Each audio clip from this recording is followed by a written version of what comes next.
Babble, Bullshit, and Beyond, a podcast hosted by me, Marco Kiris, bringing you a standards perspective of the film industry and an immigrant's perspective on America. The most fluffy, fun pop bullshit you can tune into. Today on the show, we have Joe Eckardt, former production assistant for Nic Cage and Cuba Gooding Jr. Joe branched out into writing, producing, and directing, establishing himself in the business with his documentary film Champion, starring Danny Trejo. We caught up with Joe and reminisced about working with Nic Cage and shared stories of our times in Hollywood.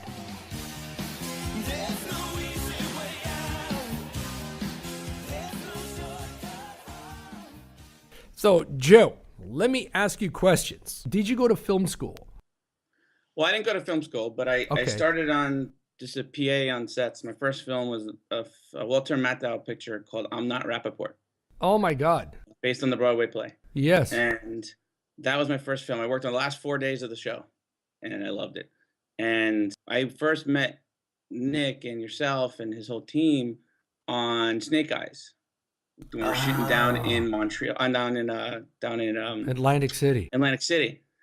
And I wasn't assigned to his team per se, like officially his assistant on set. I was there to kind of surround him with a bunch of other PAs when he was, between takes, sitting in his chair, and we're in a freaking casino with Nic Cage all at night, and everyone's trying to get autographs and hang out, and I just kind of hung out right around him and stood there and make sure people, left him alone. And I didn't bother him. I wasn't like, oh, I loved you in Face Off, and I loved you in Leaving Las Vegas, and kissing his ass like the other PAs were. And I noticed that was pissing him off that they were doing that. So I didn't. There's no need to. I just needed to do my job and keep people away from him.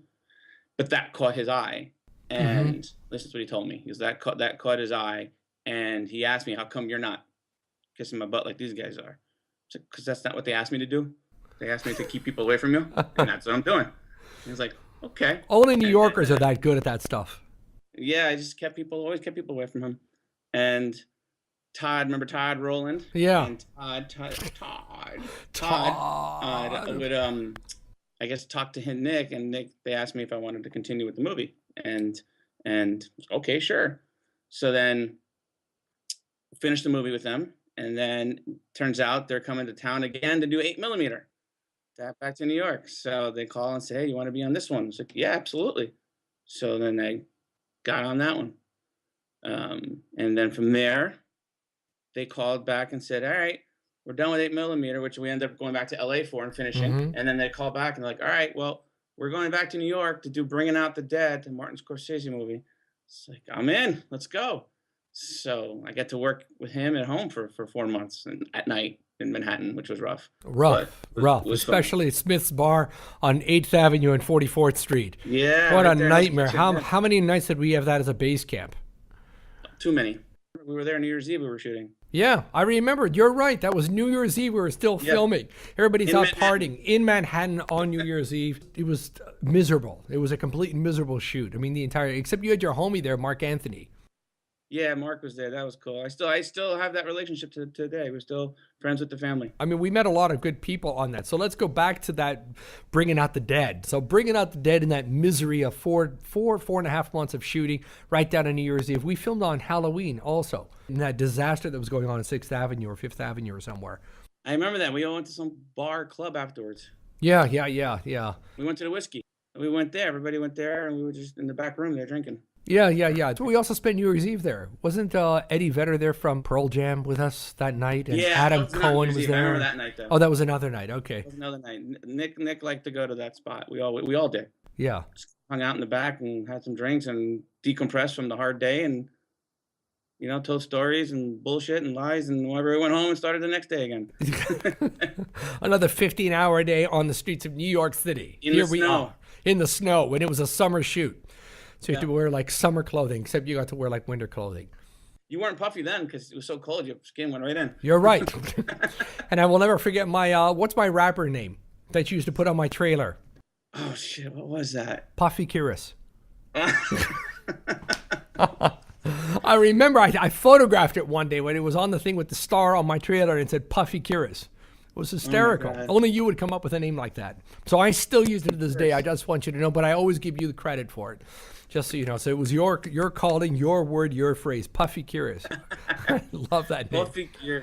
And you were laughing along with other people saying, oh, yeah, Marco's going to teach Nic how to rake leaves.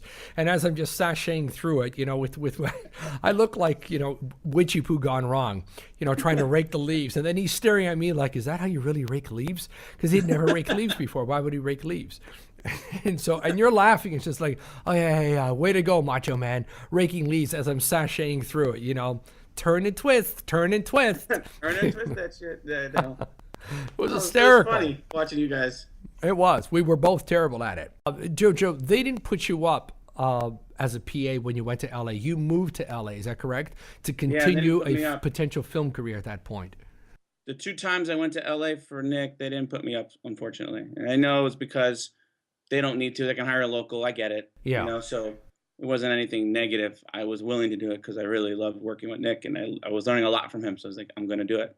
So the first time, I flew to LA for 8mm and put myself up downtown and got a little apartment and was there. And I used a car from Todd Rowland's old car. Oh. It was old, beat up. I don't even know what it was. 2-door hatchback thing, that stick. And I never drove a stick before, so I had to learn on the spot. And then after the movie was done, I went back to New York. And then for Gone in 60 Seconds, I ended up driving from New York with my buddy. And we hopped in my 4-door Honda Civic and packed it in with whatever we can fit. And did a 3.5-day tour straight to LA. Wow. That movie was kind of fun because there was no seriousness. I mean, the story was just fun. It was all about cars. And so with that, I didn't feel any pressure to be a stand-in because it didn't really matter other than having blonde hair. You were just hanging out. But the hours were rough. And there was all those locations were ridiculous, from Long Beach to Redondo Beach.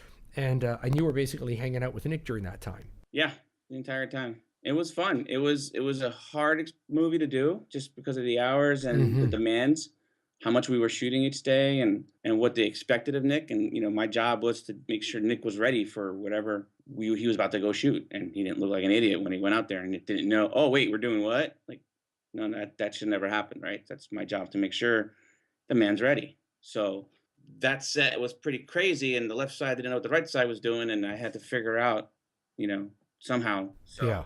Felt like Indiana Jones finding information on set. Well, that was really hard. Relaying it back to Nic and making sure he was ready to go. So, yeah, I remember doing that stuff. I used to also call Stephen Burrs and yourself on our cell phones quietly to tell them how long the shot was going to take. Yeah, There was a lot of conflicting information coming back and forth. We didn't know if it would take 45 minutes or 2 hours and 45 minutes, and things were back and forth. Nobody really knew what was going on. It was a very disorganized film shoot.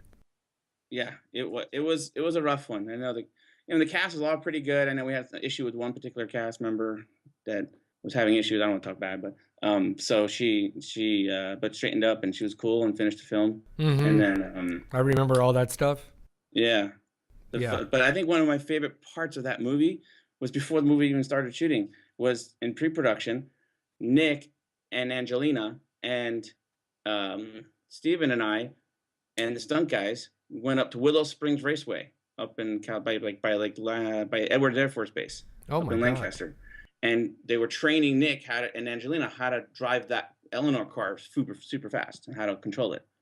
Oh. So it was just like so low key, not a big deal. Like no cameras, no press, no nothing, right? No crew, just a stunt guy. Eddie Yantic, I think, was there too. Yeah, Eddie was there. I remember him telling me that. Yeah, and we would just sit there literally and just watch these guys race. And I would literally stand next on my little 4-door silver Honda Civic that I drove out from New York, right? It's a little piece of crap. I'm leaning up against it, and Angelina's leaning up against it, and we're just sitting there watching, talking, bullshitting, and she was totally cool, normal, quiet, watching Nic drive. And then she's like, well, he's going to be a while. Let's go get some cigarettes. Okay. So we hop in the car, and her and I are in my little Honda Civic driving around town looking for one store that can fucking sell cigarettes. And that wasn't until like 5 miles away that we found them. Turned around and came back. That's funny. I mean, I'm sure that there are more stories. I mean, there were a lot of stories on set, even with Delroy Lindo. Delroy Lindo. That was close. Ooh, sorry, Delroy. It's been a long time, and he's been working nonstop. That guy. Do you remember that time when he took a wrong turn going down the alleyway and he almost wiped out hair, makeup, wardrobe? Yes. He smashed up. The whole thing was like, whoa. That was downtown by the Disney building, I think. Remember? Yeah. It was somewhere entering some alleyway of some sort. But I remember that. There was a lot of downtown shooting. It was really rough down there. to film in those alleyways back and forth, and all the supporting cast, what I called the kids. They were on a high because they were young and they were like playing around and they had all the cars and stuff. So it was kind of fun for them. Then you had the veterans, Duvall and Cage, and even Francis Fisher doing a little cameo appearance. I liked Duvall. He was cool. Yeah, I mean, he's a serious veteran. The guy's been around 1,000 years. I remember I got him to sign a Godfather poster for me. Oh my God. Yeah, I bought one in Hollywood somewhere at the poster store and brought it down to Long Beach when we were shooting and got him to sign it for me. Wow. That's a smart thing to do. I still have it. What about the bridge shot that we had done? That huge bridge shot where they were, jumping, the big car jump. Yeah. The setup took forever and a day. They were like a herd of turtles out there. It was amazing. I can't remember how long that took. Was it a couple of days, 2-3 days? I'm like, we were I'm there for like 2 or 3 days doing that. I mean, that's a dangerous jump. That car, whoop, off the bridge, you're done. Yeah. Whoever's in it. Yeah, that was, I can't believe that they had clearance to close down that bridge. I mean, that was a major argument. So long, yeah. That's Jerry Bruckheimer. Yeah, a lot of money. Jojo, how many films did you do with Cage Wage? 4. 4. Okay. 4 long ones. 4 long ones. Well, you were his personal PA, which really meant that you were there a good 15 hours a day. You saw him when he walked in the door until he left, and you kind of like had to do everything in between, make sure that things are on the ball and he's on set. Do you remember on Gone in 60 Seconds, we went to a party at Hugh Grant's house, courtesy of Vinnie Jones. We had a huge party. That was Hugh Grant's house? That was Hugh Grant's house with the pool in the middle outside. Yes. And Angie was there. Sesame Street was the caterer? Yes. Yeah, it was fantastic. It was up by the Beverly Hills Hotel, somewhere up in the hills there. Do you remember that? Yeah. It was a great party. Hugh Grant's house. Yeah, that was Hugh Grant's house. And Hugh Grant was Vinnie Jones's buddy, and that's how we got in to use his house. He wasn't in town that particular weekend or day or month. And we all got to have this lavish party that went on for what seemed all night long. I had no idea. Yeah, that's whose house it was. That was a great party. I remember the party, for sure. It was fantastic. And Dan was there, director, Dominic's assistant. He was hysterical. He was a trip. Yeah, that whole party was a trip. That was. Yeah. What an amazing place. I I had a great time. I just wondered if you remember that party or not. Yeah, I just didn't realize it was Hugh Grant's house. Yeah. At the time, I'm not sure if he sold it or not, but what a nice home. Almost 20 years later, I find out where I was. Yeah.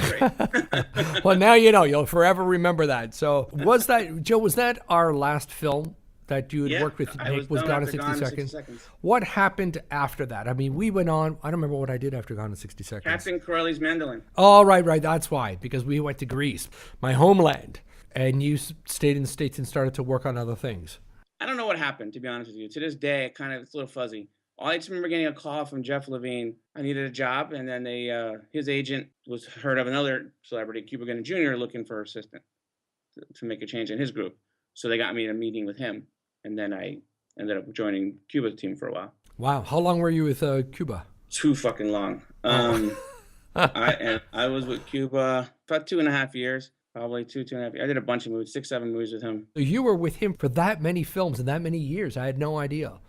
Yeah, we did Snow Dogs, we did Fighting Temptations, Pearl Harbor, we did In the Shadows, we did Radio Man or Radiohead. What is it? Radio Man? Radio. Okay. I'm forgetting a big one, I know. Oh, Boat Trip, which we did out. That was cool, only because of all the traveling we did. We shot that in Cologne, Germany. So we in the studios there. And we were there probably for 3.5 months. Wow. But the movie takes place on an actual cruise ship, And so we actually took a cruise ship for a week, and we flew to Athens, Greece. And we took the ship, we ship out of there. And I remember Cuba and I get into a fight when we got there because we were starving and we landed in Athens. I'm like, we're in Athens. I've never been there. Let's get some fucking Greek food. Hello. It's just like the Mecca of Greek food. Let's go. So we get there. And he's like, nah, I don't trust that shit. I don't know what kind of meat that is. I'm going to KFC. I'm like, are you fucking kidding me? You think that's actually chicken? Come on. If you're worried about what's in these gyros or, you have no idea what you're talking about. So we literally went to a place. There was a Kentucky Fried Chicken on the left side, and there's a regular, Greek mom and pop shop, restaurant. He went in there with his buddies, and I went into the mom and pop shop and got a gyro and had some Greek food, and he was eating his goddamn bucket of chicken. Oh, my God. Okay, well, that's not stereotype. That's hysterical. It's only a stereotype if it's false. So then we went to after there we went to Mykonos, and then we shot on Wow. Mykonos for a while, and then we went to You went to Mykonos? yeah, it What was a amazing. what a trip. It was amazing. It was amazing. We ported in all these different spots, and then we ported in Alexandria, In Egypt. Egypt. You're And kidding me. I made sure with this shooting schedule and arranged a escort for us to go to the fucking pyramids up in Cairo, and we did. We had this little mini, like a mini. I don't want to say party bus, like a mini school bus, basically. Mhm. And me and his his Cuba's team and like one other person from the crew, I think. We got in and we had like a escort with these guys with like AK-47s protecting us, and drove all the way up to Cairo to check out the pyramids. I actually have some photos if you go on my Facebook in that same folder of us at the pyramids. Oh my God. I'm so jealous that you went to the pyramids. I've always wanted to go. But you need an AK-47 with a couple of bodyguards to go there these days. Yeah, it was quite dangerous, and but it was fun. I remember it was really surreal because all you see is flat desert, completely flat, nothing on the horizon, right? And we're driving, all of a sudden, like that, all of a sudden, poof, the pyramids are there. We're like, where the hell did that come from? That was not there 10 seconds ago. It was weird. Wow. Yeah, Wow. we went out, we saw the Sphinx and went into the pyramids, and of course Cuba pissed off the guys inside the pyramids.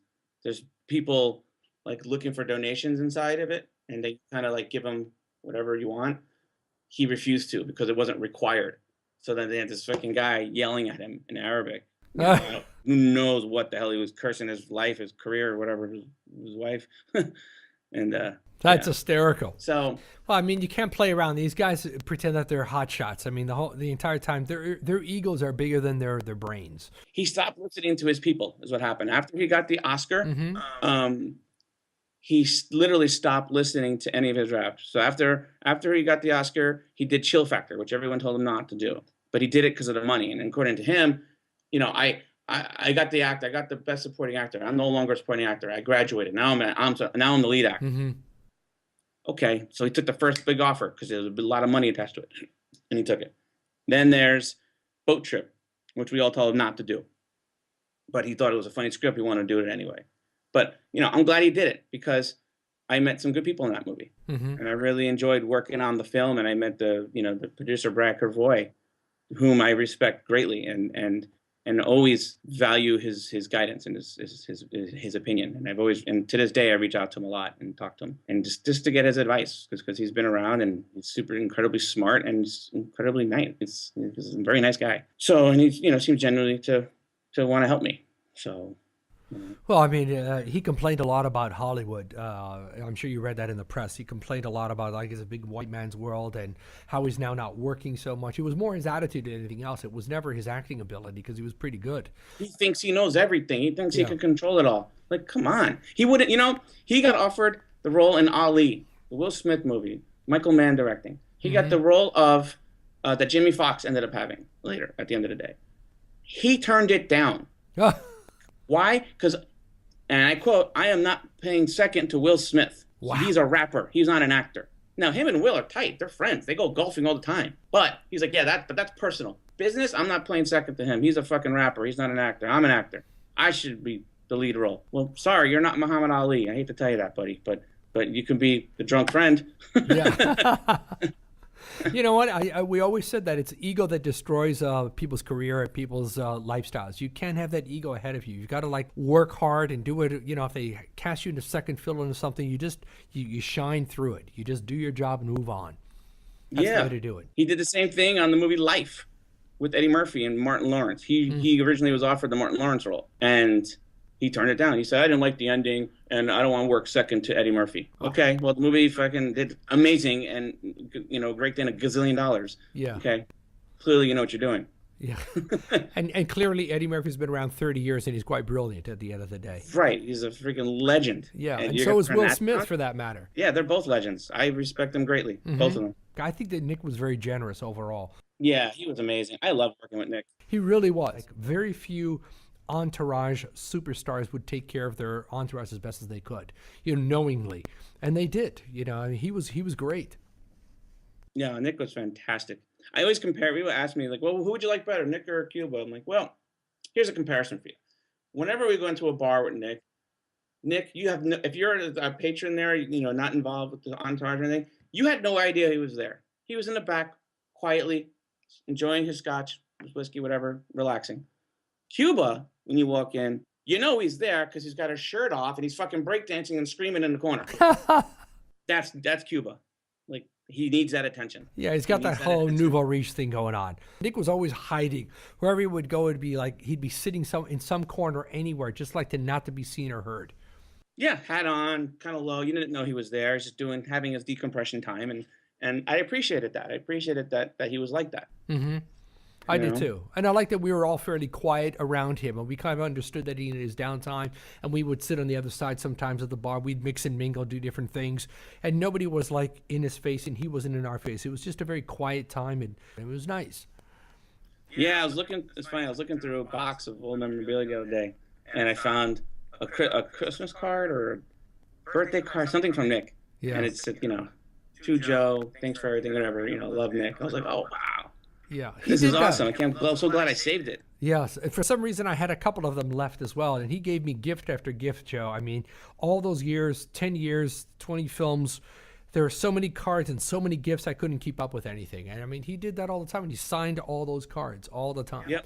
And I mean, I was very thankful. I mean, if you're ever going to hit with an entourage, that was a great entourage to be with.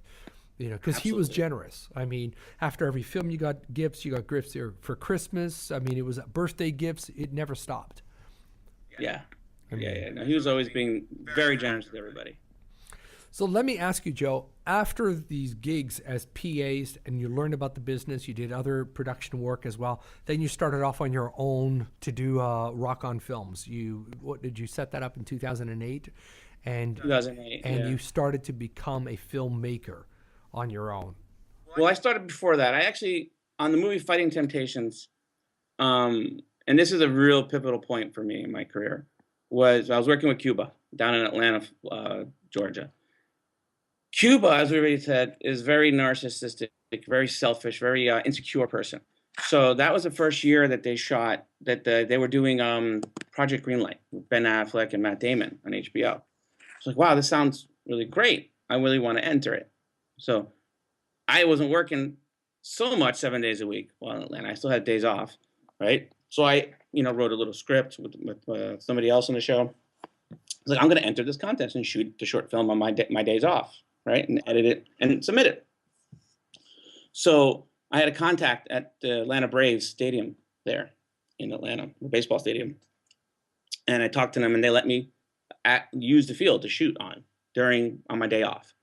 So I went there, and I used Cuba's video camera that I had in my possession the entire time. Like, I would shoot stuff behind the scenes for him, just so he can have from memorabilia. Brought it down to the stadium, and I'm shooting. All of a sudden, Cuba comes into the stadium on a fucking golf cart with the stadium security, and takes the camera like a little fucking baby, like a little child. My camera. You have no right to use this for this. It's like, are you fucking kidding me? So now, of course, the shoot's over because I don't have a camera. So go back to the hotel, sitting downstairs in a restaurant, and he fires me. And he says to me, when you're with me, you are not a director. You're my assistant. And I said, listen, on my days off, I can do whatever I want. And I started yelling. People were around me he's like, stop cursing. I was like, no, you don't want them to hear that you're a fucking asshole? Is that what this is about? Well, you're not a fucking asshole, everybody. Like, I was not born to be your assistant. I have other things I'm working on. However, when I'm on the clock, I'm never doing anything else but working for you and protecting your interests. I'm doing my job right. Okay? So I can go to New York. I can go to fucking Russia on my days off. But as long as I'm back the day I'm supposed to be back on the clock and I'm not late, all is good. Because that's kind of the way this country is set up. So I can do whatever I want on my days off. And you're going to be a fucking baby about me using your camera and firing me because of that? Like, whatever. You're making a big mistake. So I ended up flying back to LA that day. I was done with him. Wow. So when I got back, I was like, I am done babysitting people like him. I couldn't do it anymore. So I started a company back then called the Film Emporium back in 2000, 2001. It was right before 9/11, I think. So I was like, I'm done. I can't babysit anymore. So I started pursuing my own stuff and, writing short films with some friends and shooting them. And then I met Danny Trejo, who would, Danny Trejo from like Machete and, Yeah. you know. Well, I had worked with him on Con Air way back then with Nick. Con Air. Yeah, I have photographs of him, and he was a very cool guy, and his whole amazing life guy. story was phenomenal. So tell me about this, because he fascinates me. I directed and produced the documentary on his life story. Wow. Called Champion. Why did he say yes to you, who was not a known filmmaker yet at that time? And Danny Trejo was already coming up the ladder. I mean, this guy was already working nonstop. I don't know. I'm assuming he, knew he can trust me. How do I say this? That I wasn't going to screw him. That he had a say in this. And I made them, equal, 50-50. Like I wasn't out to take advantage. And, he knew my working with Nick. So I'm assuming he thought, okay, I can trust this guy. This guy's not going to be a dick and screw me over. So we were doing a documentary actually for another movie called Yo Soy, which means I am. And we had all these different Latino celebrities attached to it, where we're going to talk about how hard is it to make it be successful in this business, right? It's hard enough doing it here when you're 1 in a million shot, but what's it like doing it from Venezuela or Colombia, right? It's even harder to get anyone's attention here. Huh. So we had all these different people involved, and we're going to do interviews, single interviews with everybody, and then a huge roundtable, and everybody talked, right? And we had like 15 people involved, 20 people, like Shakira, Carlos Vives, John Leguizamo, everybody from Adam Rodriguez all the way to Ricardo Montalban. Like we had an amazing, amazing, diverse group of Latinos who are extremely influential to the business. How did you get these guys in there? I mean, Ricardo Montalban. Well, once we started getting a few people in, everyone else just started kind of like, oh, they're in, I'll do it. That sounds fun, And Adam Rodriguez, I've known forever. So I got him, and then I just started getting a few other people that I knew, and then before you knew it, it just kind of dominoed. We had everybody. We just kept putting requests out, and everyone was like, yeah, sure. And we started shooting. We had Rosie Perez too. Oh my God! Isai Morales and Danny said yes. Hector Elizondo. We had a huge cast. You're talking about 20 huge actors from the Latino community who've broken through into mainstream America. Yeah. So we were doing Danny Trejo's interview, and up to then I didn't really know much of his story. Like I knew some of it, but not all of it. And then so I didn't really know Danny's story per se. 100%, not until I sat in front of him asking him questions and started interviewing him on camera. And I was blown away at what he was telling me. And I literally was like, to the point where like, holy cow, this guy needs his own documentary. So we put that other show on hold because we were having scheduling issues getting the big roundtable together. As you can imagine, when you have all those different personalities traveling around the world, they all going to be in LA at the same time, Good luck. We started working on Danny's documentary, and first we aimed for it to be a short actually, but it just got so good as far as content that we're like, well, let's make it a feature. And we cut a feature. We interviewed Dennis, the late Dennis Hopper, interviewed Robert Rodriguez, Val Kilmer, him and our tight, Steve Buscemi, and a bunch of Danny's personal friends. So the Hollywood aspect of his life is minimal in the movie compared to what he really wants us to talk about, which is what he did. He did 11 years of prison time for armed robbery, drug selling. He was a bad guy back then. So he turned it around. He's one of the only people that I've heard of that was able to do what he did and turn it around and now help people the way that he does. And, he co-owns a bunch of detox clinics in Los Angeles where he literally detoxes people, drugs and alcohol. And cares, and he talks to all the different schools because he knows that troubled kids don't listen to their teachers, but they listen to him. I went to a juvenile hall with him and just kind of sat back and watched when he was talking to these kids. And these kids, one kid got a little smart ass with him. Danny went up into his face, just fucking railed on this kid, and this kid cried afterwards, literally cried. Wow. So let me ask you then, the documentary, how long was the feature? Meaning, it is about 80 minutes or so long, and about 80 minutes or so. I believe it's on Hulu right now. Amazon has it, I believe, as well. It made the rounds for a while. We originally released it in 2006, I think. So it's been out for about 10 years now. We shot it in 2004, edited it in 2004, 2005, and released it in '06. When we made it, no idea it was going to help people the way it seems to be helping people, and people relate to it. Like, Danny was incredibly supportive of it when we were doing film festivals over the years. And he went to every single one, no matter where it was. Him and I traveled. We hopped on a plane, went to London, went to the Bristol Film Festival, or, we took a plane to New York and then hopped on a train up to Boston and went to the festival up there. Like, we were all over the place. We flew to San Francisco for the Wine Country Film Festival, which they screened stuff in the vineyards. And huge screens out there, and you sit down on the outside and have wine and watch movies. It was great. But the request, the outpouring of people wanting to see the movie, they actually moved our screening into a theater in town, a real movie theater. Wow. Because they needed more seats. They didn't have the seating for it in the vineyard. So like, oh, okay, fine. So we went, and Danny and I were there, and we always did Q&As afterwards. So him and I are standing in front talking to the audience, and there's always a mix of people there. And I'll never forget this one guy, scariest, biggest Mexican I've ever seen in my life. Like, tattooed up, bald head, like, just, this guy's been in jail. This guy's had some hard times, right? And it's likely a gang member or something. And the guy stood up and told Danny in tears, this guy is crying so intensely that movie he just watched was him. That was his life. That's what he did, and he thanks Danny so much for letting us to know that he did that. And if it wasn't for his wife sitting next to him, he'd be dead, because of the gangs he was involved in, because all the prison time he did all over in California, and all the drugs and the armed robberies and everything he did. And he turned it around, and he's glad to know that, he's not alone. So, yeah, it was incredible to see that side of a guy crying, like letting it go in front of a whole movie theater full of people. So where are you at now, Joe? You've done those. I mean, your name is, you're moving up, obviously, in your world. Where are you at with things? Well, I'm actually, I've been doing a lot of TV too. Been doing a lot of post-production work, head of post-production for different shows. I just did a show called La Voz Kids, which is The Voice Kids in Spanish for Telemundo. And I did the season 3 and season 4. The head of post. And in between seasons, I did Project Greenlight as post supervisor for the season that just happened, season 4, I think it was. And then now I've made the jump to showrunner, actually, and I'm going to be executive producing another TV series for NBC Universo, which is their new Latin station. Oh, and, okay. If you have DirecTV, it's channel 410 on DirecTV, and I know it's on the other networks, the other cable providers too. I just don't know what channels. But we're doing a show called Zapata Justice, where we shoot down in Zapata, Texas. That sounds fantastic, Joe.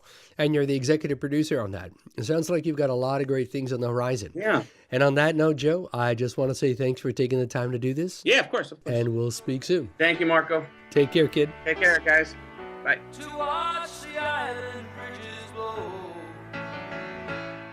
That's all the time we have for today. We reminisce with Joe Eckardt, a production assistant who moved up to becoming an esteemed writer, director, and producer. Until next time, this is Marco Curis signing off.